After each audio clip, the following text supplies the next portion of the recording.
شيخ كأنك ذكرت أو لمحت لي لقصة شابين توفيا يعني وراء بعضهما البعض، شنو قصة الشابين هذول يا شيخ؟ نعم، هذه القصة من أحد القصص التي أعتز بها وتأثرت بها كثيرا، حتى أن كثير من الأخوان أئمة المساجد في جميع الدول العربية اتصلوا فيها يستأذنوا بنشر هذه القصة، وهي قصة غريبة يا أخوان، غريبة جدا. يعني كنت طبعا كما ذكرت في البداية أني أنا متطوع لله، حضرت للمغسلة أجهز الدفتر الوفاة اليومية، وأنا في أثناء جلوسي فإذا يجي بلحظة الأخوان يا شيخ معنا جنازة، قلت طيب دخلوها المغسلة أبدل ثيابي وأجيكم. دخلت المغسلة بدلت، لقيت أحد الإخوة يطرد كل منكم في المغسلة، برا يطلع كل هذا. استغربت أنا، يعني لو ما كنت أنا لابس لبس الغسل كان طلعني برا. فقلت له أبغى واحد يعيني، اثنين يعينوني على غسل هذا الميت. قال لي أنا لوحدي يا شيخ. عفوا الميت شاب؟ الميت شاب، لسه ما كشفت عليك. نعم. هذا الأخ بس أو هذا الشخص قال أنا لوحدي يا شيخ. طرد كل الناس؟ طرد أبوه وأخوه كله طردهم. قال أنا لوحدي بس يا شيخ. قلت طيب أنت لوحدك؟ قال طيب. حطينا هذا الشاب على دقة الغسل، وأول ما بدأت في تجريده من ملابسه بدأ من الميامن، وكشفت عن وجهه، وإذا بهذا الأخ اللي جالس بيساعدني يصيح صوت عالي. قلت يا أخي الله يجزيك خير، إذا ما تقدر تستحمل انتظر في الخارج وخلي واحد يجي يخش. قال لا يا شيخ أنا لوحدي بس. قلت طيب عشان أعرف أنا أجهز أخوك بالطريقة هذا ما تخليني أنتبه وأغلط، وإذا غلطت أنت ما حتنتبه لي، سبحانه وتعالى هو اللي يعرف إيش بسوي. قال لي خلاص يا شيخ. ثم بدأت تجريده ثاني ملابسه. أول ما جيت أنجيه بالضغط براحة يدي في بطنه، تنجية خفيفة لإخراج الماء على قابل الخروج، وإذا هو يصيح مرة ثانية، صرخ يبكي. قلت أقول لك أطلع برا، ما نعرف اشتغل، أطلع برا. قال لا ماني بطالع، أنا لوحدي لا شيء. فحاولت استدرج هذا الشاب، يعني إيش سبب الصياح هذا. قلت له كده أنت الميت يتعذب ببكاء أهله. عفوا هذا أخوه؟ لا تجيك القصة يا شيخ. فقلت له بعرف إيش السبب في هذا. فبديت استدرجه في الكلام، أقول له أنت إيش تقرب له؟ قال أنا أخوه، أبوه وأمه. كيف؟ وين أخوه؟ يعني أنت ما أنت أخوه؟ قال لا ماني أخوه. صيح هذا الصياح واضطرد كل اللي في المغسلة، وأنت ما أنت أخوه؟ قال لا ماني أخوه، أنا أكثر من أخوه وأكثر من أبوه ومن أمه. استغربت أنا في الكلام هذا، فعشان استدرجه وما أخليه يصرخ ويبكي، فقلت له طيب شوف أنا حغسل وأبدأ، وأنت تقول لي إيش كيف أنت ما أنت أخوه. فبدأ هذا الشاب يناولني المقص، يناولني القطن، وأنا أقول له كيف ما أنت أخوه. فيقول لي يا شيخ أسألك بالله، هل مر عليك اثنين زي هذا زينا؟ قلت له كيف؟ قال درسنا الابتدائية سوا، ودرسنا المتوسطة سوا، والثانوية درسناها سوا، وتخرجنا سوا في جامعة، وعيننا سوا في وظيفتين، وتجوزنا أختين، ويريد الله ربنا ويريد الله سبحانه وتعالى يرزقني بنت ولد وأنا بنت ولد، ونسكن في عمارة واحدة، الشقة قبال بعض، نروح للمسجد سوا، نفطر سوا، نروح للعمل سوا، لغاية الآن مع بعض، كلها مع بعض. هل مر عليك أخوان بالطريقة هذه؟ قلت لا والله أنا أخويا ما أشوف إلا في المناسبات خارج المملكة. فانتهينا من الغسل وكل شيء. فقلت له دحين المطلوب منك الآن ندخل هذا أخوك أو صاحبك المسجد، أدعي له، أخلص له بالدعاء، أخلص له بالدعاء. قال أبشر يا شيخ.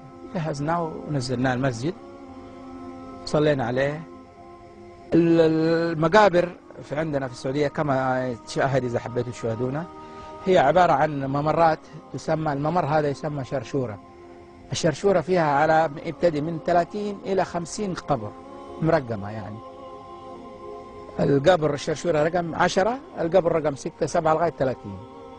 فجينا دفنا هذا الشاب في الشرشورة رقم 7، القبر رقم الصف رقم 7، في الشرشورة رقم 7، في القبر رقم 10 دفناه. المقبرة هذه اللي أنا كنت مسؤول عليها ما يمر فيها فرض صلاة إلا لازم نصلي فيها على جنازة، نادرا ما يمر. كل فرض نصلي. الأكبر مقبرة في محافظة جدة، والحالات الوفاة دائما بكثرة فيها. فدفنا هذا الرجل على الشاب هذا على صلاة الظهر، وانصرفوا الإخوان، دعوا له وانصرفوا. لبست ورحت عملي.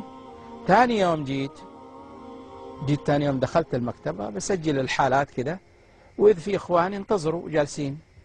فبسأل العامل بقول له إيش بهم دولة؟ قال له يا شيخ في جنازة تنتظرك جوا. قلت له ليه ما قلت لي من أول؟ قال له افتكرناك أنت عندك فكرة. قلت طيب يلا خش. دخلت يا إخوان على هنا الشاهد في هذه القصة. دخلت على المغسلة، وكان معايا والده وأخوه. ولما كشفت على وش هذا الشاب، أنا من الحالات يعني ما أدقق فيها.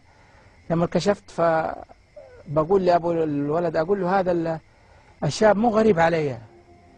فإذا الأب يبكي، الأب نفسه يبكي. حرام عليك يا شيخ، حرام عليك يا شيخ، هذا اللي كان أمس يساعدك في غسل صاحبه. الله أكبر، الله. هذا اللي كان يناولك المقص والقطن في صاحبه. تخيلوا يا أخوان،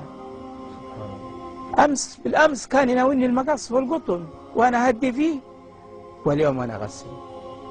وكل ما غسلته حرك جزء من جسمه ودموعه تتساقط على ظهره وعلى بطنه من الدهشة. شوفوا يعني الموت ما كما ذكر فضيلة الشيخ ما يترك لك وقت، في أي لحظة بدون تفكير في أي وقت. بعد ما انتهوا بأسأل الأخوان يعني أبوه، وأسأله بقول لهم كيف مات أمس معي؟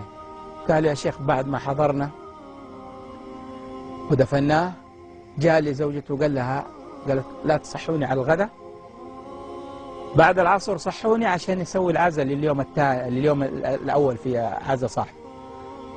فجاءت تصحيه زوجته وهو في المجلس، لقته متكي على جنبه الأيمن وهو ميت.